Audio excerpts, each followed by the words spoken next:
everybody. Dutchsinse here.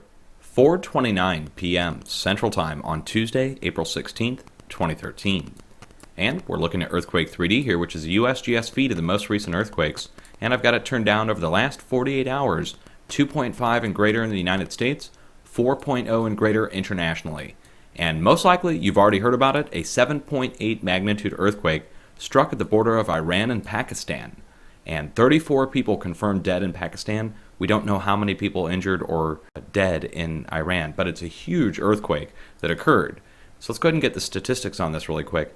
51 miles deep, 82 kilometers, reviewed by a seismologist, 7.8 magnitude. Originally, it was reported by several agencies as an 8.0.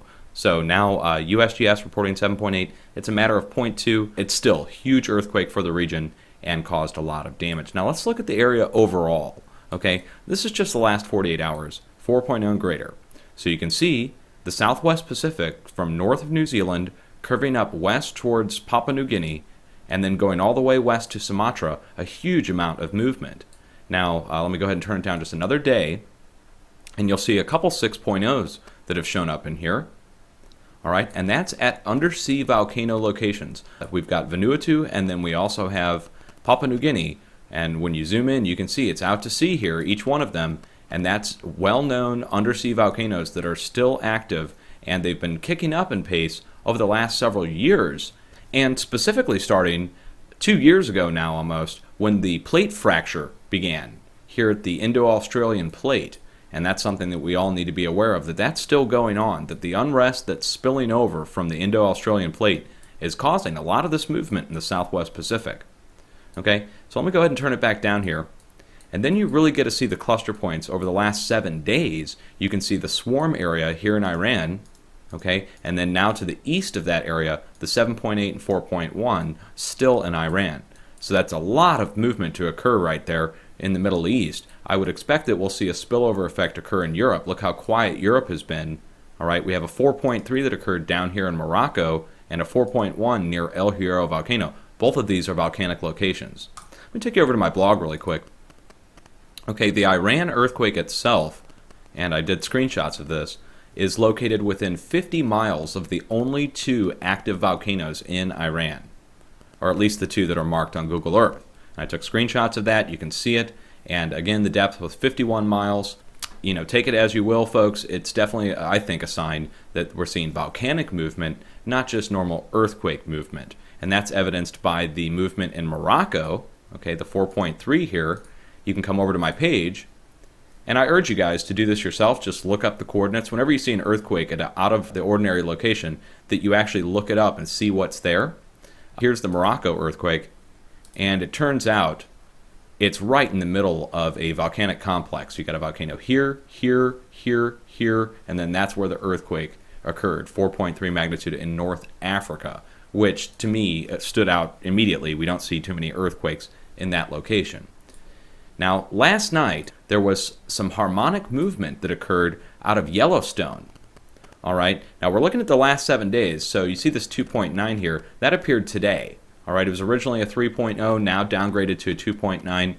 But last night, there was harmonic movement that started to show, and I posted that on my Facebook wall saying, hey, we need to watch for something. Well, within an hour of posting that, we saw the swarm erupt here in central Oklahoma. All right, we had 2 4.0 earthquakes, a 4.3 and a 4.2, multiple 3.0s, and multiple 2.0s, all roughly in the same spot at a fracking operation. Okay, and you don't have to take my word for it. Again, went and looked up the coordinates, and you can just definitely see that it's inside of a large fracking operation. And you got a residential area here too, and inside of the residential area, there it is. There's at least 3 that I was able to find right off the bat last night when it first occurred.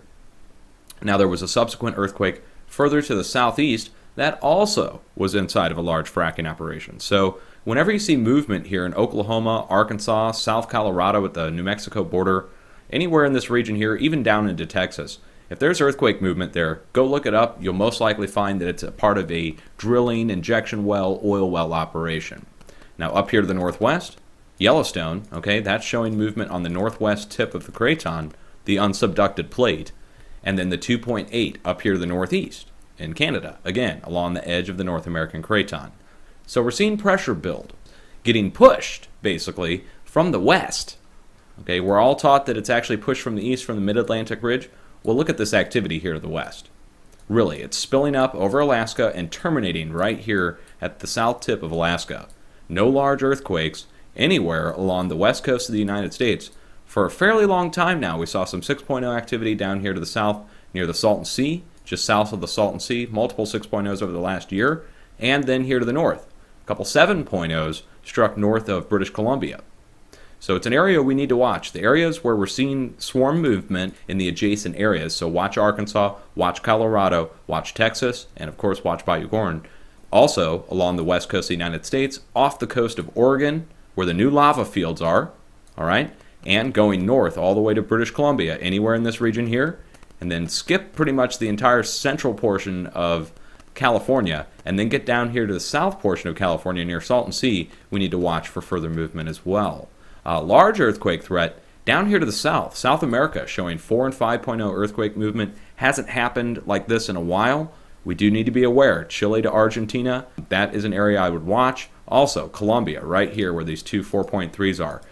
Saw a couple 7.0 earthquakes over the last several months in that location. To the west, well, anywhere from Japan, I mean, you can see the cluster points. So you've got a cluster point here in Japan, a cluster point at Kamchatka, Russia. Again, these are all volcanic related. Go south here, south of Taiwan, again, undersea volcano. Get south here right to New Guinea, again, undersea volcano. Vanuatu, undersea volcano. And then you get to the plate fracture over here to the west, where there's no movement actually on that plate once it fractured. The areas are now, I think, trying to keep up with that fracture that originally happened. As you get through the Middle East, Iran, multiple swarms of 4 and 5.0 earthquakes, and of course the 7.8 we talked about earlier. Europe, look at you, completely quiet. We need to watch North Italy going to Poland. All right, anywhere in this region here, since the movement's happening to the east and to the west at the volcanic sites, including the Mid-Atlantic Ridge and the North Pole, geographic North Pole, 180 miles off the geographic North Pole, 4.6 at an undersea ridge break. So watch North Italy going up to Poland. Anywhere in this region here will most likely see some kind of 4.0 activity or greater in the next week. And we're talking near-term forecast here, guys, 1 week or less. We're going to continue to see movement. I don't see this dying out anytime soon. If you live in an earthquake-prone area, have a plan. Be prepared just in case. And if you live along, for instance, the edge of the North American Craton, be prepared for moderate earthquake movement in areas where you wouldn't normally see it. For instance, the 5.9 that happened over here in Virginia happened after we saw earthquake swarms happen in Oklahoma and Arkansas and Colorado. So if we start to see earthquake swarms at adjacent areas, Arkansas, Colorado, Texas, we need to watch further to the east for that to relieve the stress. It has to pass it on to the next location. And that's what we're seeing happen pretty much around the entire planet right now, spilling over from the break point west through Europe, volcanic locations, down the Mid-Atlantic Ridge, bringing it right back over to Central America, down to South America. It really is. You can just follow the line and see what's moved over the last week. That alone is a lot of movement. So a lot of 4.0 and 5.0 activity needs to be monitored. That will give you your future large-scale activity. Okay? Hang in there, folks. I'll put links down below for the earthquake monitoring links. You can monitor it yourself. Cheers, folks.